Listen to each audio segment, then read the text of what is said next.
अगर आप भी ऑफलाइन कोचिंग रन करते हैं और ऑफलाइन कोचिंग में वॉक इन के दौरान या किसी भी तरीके से कोई स्टूडेंट आपके कोचिंग सेंटर में आकर काउंसलिंग लेता है और आप चाहते हैं कि उसके बाद में वो बच्चा आपका बनकर रह जाए, तो वो कैसे होता है? नमस्कार, मेरा नाम आकाश सावकारे है और अक्सर आप मुझे मेरे YouTube चैनल पर देखते हैं, जहां पर मैं टीचर्स और क्रिएटर्स के लिए डिफरेंट सॉल्यूशंस, डिफरेंट स्ट्रैटेजीज और टिप्स एंड ट्रिक्स लेके आता रहता हूं अपने एक्सपीरियंस के बेसिस पे। कई कोचिंग की digital marketing, offline coaching run कर और उसी के साथ साथ लाखों टीचर्स को स्टूडियो सेटअप और अलग अलग तरीके से उनकी ग्रोथ में कंसल्टिंग देकर गेन किया है। अब देखिए, हर बड़ी कोचिंग और हर छोटी कोचिंग में अगर बच्चा आता है तो वो आपकी मार्केटिंग की वजह से आ गया है ना, आपके माउथ पब्लिसिटी से आ गया या आपके बैनर पोस्टर फेसबुक एड से आ गया। बट आने के बाद में जो कन्वर्ट होता है वो कन्वर्ट 101% होता है वहां पर बैठे हुए काउंसलर्स की काउंसलिंग की मदद से। कैसे होता है प्रोसीड? सबसे पहला आपको आगे की 5-6 टिप्स बताओ, उससे पहले एक चीज कहता हूं कि अगर आपके पास समय है और आपकी टिकट साइज बड़ी है तो आप टीचिंग को कम समय दें पर काउंसलिंग को ज़्यादा समय दें।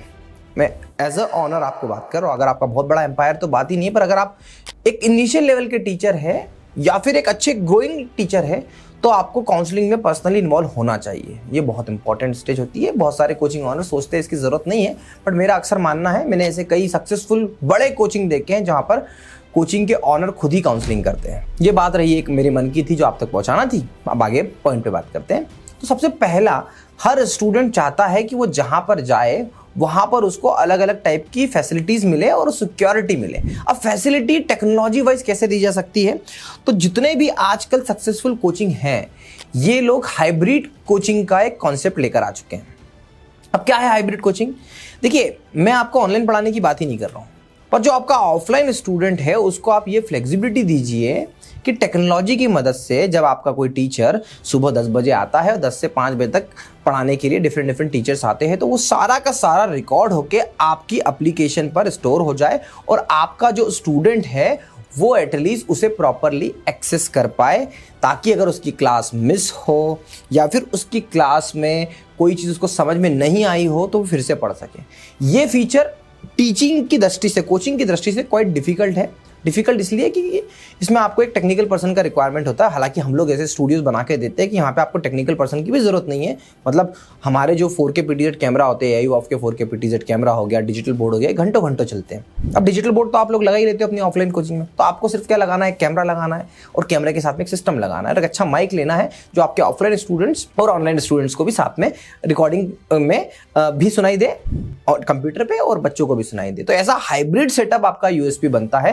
तो जब स्टूडेंट आपके पास में आता है, हमने इतने हजारों लाखों स्टूडियोज बनाए हैं इस टाइप के, और उसके यूएसपी जब मैंने टीचर से पूछा ऐसा क्यों, तो यार हम हमारे बच्चों के लिए एक यूएसपी देना चाहते हैं। अलग कोचिंग नहीं देती है, कुछ कोचिंग देती है और हम उन अलग कोचिंगों में एक बनना चाहते हैं। तो भैया ये बहुत बड़ा इंपॉर्टेंट फैक्टर है कि टेक्नोलॉजी का जब आप मिक्सचर बनाते हैं तो आप आराम से इस बात को हाईलाइट कर सकते हैं कि भैया आपको टेंशन नहीं है, आपकी 5 क्लास मिस हो गई, आपको ऐप पे मिल जाएगी। ये बहुत बड़ा यूएसपी है। दूसरा, आप समझिए, आपको बच्चों का एक स्कॉलरशिप टेस्ट उस समय पे इंस्टेंट लेना चाहिए और वहां पे उस तरीके से आपको डिस्काउंट देना चाहिए।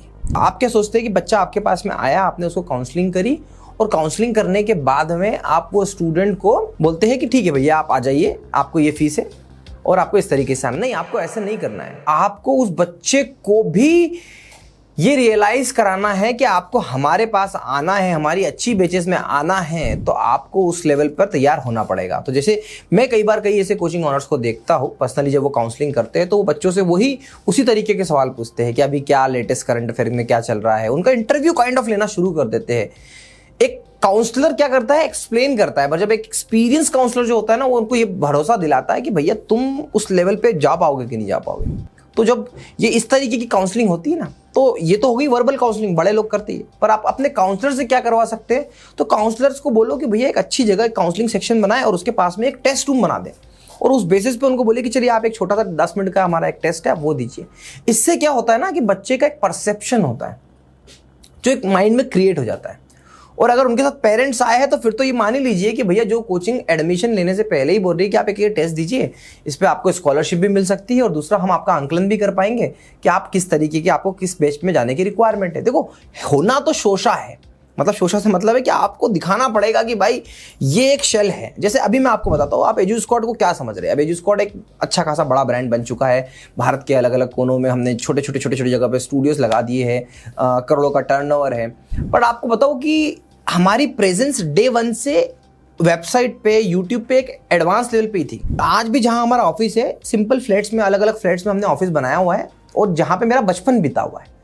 तो क्योंकि मैं जानता हूं कि मेरे जो ऑडियंस है, मेरे जो कस्टमर्स हैं, उनको भी मेरे को सही तरीके से प्रेजेंट करना है। हालांकि हमारी सर्विस लेवल पे हम टॉप नॉच पे है, पर फिर भी हमारे लिए प्रीमाइसेस मैटर नहीं करता। वैसे ही जब बच्चा क्लासरूम मैटर नहीं कर रहा है, उसके लिए मैटर क्या कर रहा है? उसके लिए मैटर कर रहा है एग्जिस्टिंग जो उसको अभी पूरा एटमॉस्फेयर मिल रहा है। यूजुअली कोचिंग में आया, आपने बताया कोर्स के बारे में, फीस बताई और चल दिए, नहीं, एंटरटेन करिए, उसके बारे में थोड़ा जानिए, यही इंपॉर्टेंट है। क्योंकि जब भी कोई टीचर मुझे बोलता है कि आपकी कोचिंग की मार्केटिंग कर लो, तो मैं डायरेक्टली उन्हें बोलता नहीं हूँ कि 50,000 फीस है, मैं कभी नहीं बोलता हूँ। मैं उनके बारे में जानता हूँ, उनकी प्रॉब्लम को समझता हूँ, उनकी चीज़ों को एनालिसिस करता हूँ और वहीं बैठे बैठे उनसे उनकी बातें को डिस्कस करते, उनके प्रॉब्लम स्टेटमेंट को समझ के फिर कोई प्रपोजल देता हूँ। सीधे अगर बोल दो भैया आप 1 लाख रुपए महीना आपको देना पड़ेगा, तो किसी का भी बजट रहता ही नहीं है डिजिटल मार्केटिंग का इतना। तो ये प्रॉब्लम है। मतलब क्या कि आपको अपने स्टूडेंट को तो उसको टेस्ट दिलवाना है किसी भी माध्यम से, चाहे वो मौखिक रूप से टेस्ट हो, चाहे वो परसेंटेज वाइज टेस्ट दिखे, या तो उसकी 12th की मार्कशीट मांगो, उससे मेहनत कराओ, 10th की मार्कशीट बनाओ। अच्छा, आपका 90% है, इस पे आपको इतना 90% के जो स्टूडेंट है, पहली बार जिसका 90% है वो आपका स्टार बन सकता है, टॉपर बन सकता है, उसको फिर भी डिस्काउंट दीजिए। उसके 90% होने पर भी उसको एक अच्छा एहसास हो और उसको आप वहाँ भी और पैसे थोड़े बहुत कम करिए। ये इससे कोई बहुत बड़ा, पता है, आप बहुत बड़ा चेंज नहीं करोगे, आपको पता है आप ऐसे ही डिस्काउंट कर देते हो, पर रियलिटी क्या है कि बच्चे को एक स्पेशल फील कराना, बच्चे को एक ऐसा फील कराना कि भैया यहाँ पर भी आपको रहना एक अच्छा एहसास दिलाएगा। आप देखो, बड़ी बड़ी कोचिंग जो यूपीएससी की कोचिंग होती थी पहले, तो वहाँ पर टेस्ट होते थे कि आप आइए टेस्ट दीजिए तभी आपका एडमिशन होगा। कोटा में भी ऐसा होता था, बैचेस अलग अलग होती थी, टॉपर बैच अलग होती थी, इस बैच में जाना, टेस्ट देना है। तो ऐसा स्टारडम आज भी क्रिएट किया जा सकता है, पर बहुत छोटे से शेल में आप कर सकते हैं। ये एक अच्छी चीज़ है। 2 बात कर ली हमने। पहले बात क्या करी कि हाइब्रिड का एक लालच दीजिए, जो लालच नहीं है, बहुत यूजफुल है। दूसरा, उसका टेस्ट, उसको एक स्पेशल फील कराइए, उससे थोड़ी मेहनत कराइए, तब जाके उसको लगेगा कि हाँ भाई मैं सही जगह पे हूँ, यहाँ पे मुझे बहुत कुछ करने को मिलेगा। तीसरा इंपॉर्टेंट होता है, जो बड़े प्लेयर है ना वो यहाँ पे लैग करेंगे और आप छोटे प्लेयर वहाँ पे कैसे यूएसपी बनेंगे। आप उनको ये दिखा सकते हो 1-to-1 सेशन, ये बहुत इंपॉर्टेंट है। 1-to-1 doubt clearing, 1-to-1 career counselling, ये बड़ी कोचिंग सबसे कम तरीके से दे पाती है। आपके काउंसलर को ये बात बहुत ही अच्छे से बता देनी है। एक एक्स टीचर जो हमारे स्टार, जैसे शर्मा सर स्टार है शर्मा कोचिंग के, ये आपसे हर दिन मिलेंगे, ये आपसे हर दिन आपके डाउट भी क्लियर करेंगे, ये आपके साथी के तौर पे आपके साथ पूरी जर्नी में रहेंगे। जैसे मैं जब भी, अगेन मैं अपना एग्जांपल क्यों ले रहा हूँ, क्योंकि इससे फायदा मिलता है, बहुत फायदा मिलता है। जैसे कोई टीचर आता है, 5 लाख रुपए का स्टूडियो हमसे लगाना है, अब वो टीचर से अगर मैं बात करता हूं तो मैं इस बात का विश्वास दिला देता हूं उनको कि सर आपने जो देखा है, जो सुना है यूट्यूब के माध्यम से, हम उसी तरीके से सर्विस देंगे। टीचर जब मुझसे बात कर लेता है, मेरा चेहरा देख लेता है, चाहे वो वीडियो कॉल पे हो, वो 5 लाख रुपए हमारे अकाउंट में डाल देता है, 2 लाख हमारे अकाउंट में डाल देता है। इस फेस वैल्यू को अगर आपका काउंसलर, आपकी फेस वैल्यू को आपका काउंसलर कैश नहीं कर पा रहा है, मतलब वो आपका स्टारडम यूज ही नहीं कर पा रहा है, और यह बहुत बड़ा रीजन होता है।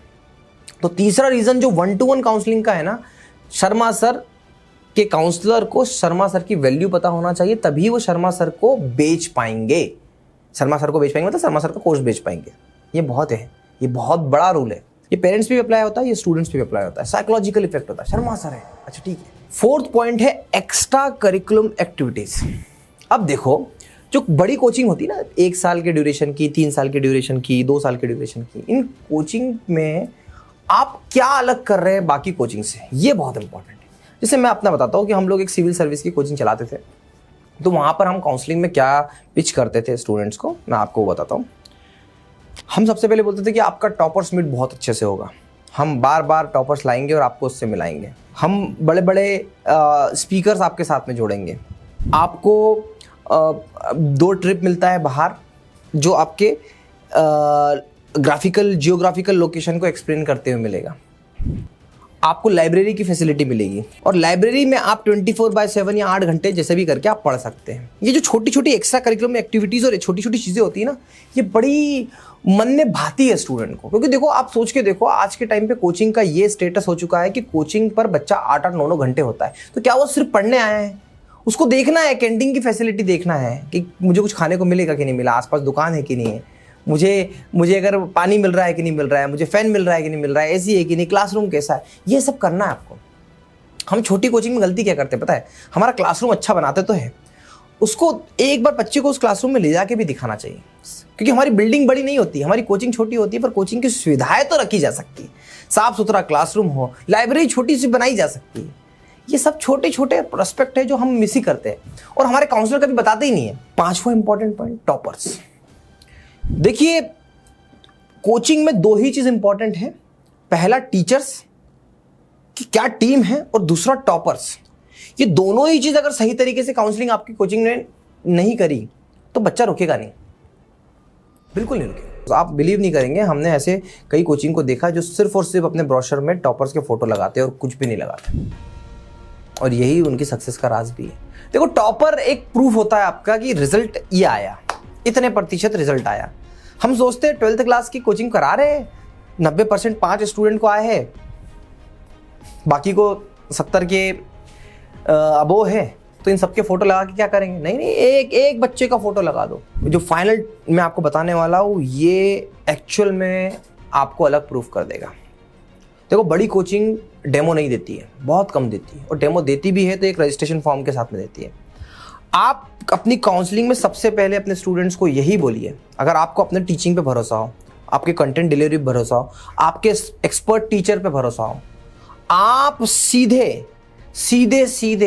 बच्चों को डेमो दीजिए। और टीचरों को भले ही उसके लिए आपको 2 टीचर एक्स्ट्रा रखना पड़े, आपको खुद को इन्वॉल्व होना पड़े, सही डेमो देना बच्चों को। भले ही 5 घंटे की क्लास का डेमो नहीं लेना है, कल डेमो सुबह 10 बजे से 12 बजे तक का है, 2 घंटे 2 स्टार फैकल्टी डेमो दे, और डेमो में ऐसे लेक्चर्स और ऐसे टॉपिक पढ़ाए जाए और उसी टेक्नोलॉजी के साथ में पढ़ाया जाए कि फिर ये ना लगे कि भैया भारत का बड़ा संस्थान हमारे साथ में कंपटीशन पे खड़ा हो। बड़ी कोचिंग डेमो देने से बचती है और छोटी कोचिंग डेमो दे के जीत जाती है। और ये डेमो का खेल इतना वास्ट है, इतना खतरनाक है कि अगर आप ये कर गए, आप बच्चों को बोलो कि बेटा कुछ भी नहीं, आपका काउंसलर अगर ये बोले ना कि कुछ भी नहीं, आप पास 5 दिन आओ पढ़ो, फिर 6ठे दिन हम बात करेंगे, आप बिलीव करिएगा, अगर आप टीचर अच्छे नहीं हो तो फिर तो कुछ हो ही नहीं सकता, बच्चा भाग ही जाएगा आपका डेमो लेके। पर अगर आपको कॉन्फिडेंस है कि आप बच्चों को बांध सकते हो, एक रिलेशन बिल्ड कर सकते हो, फिर तो मान लीजिए कि डेमो दीजिए।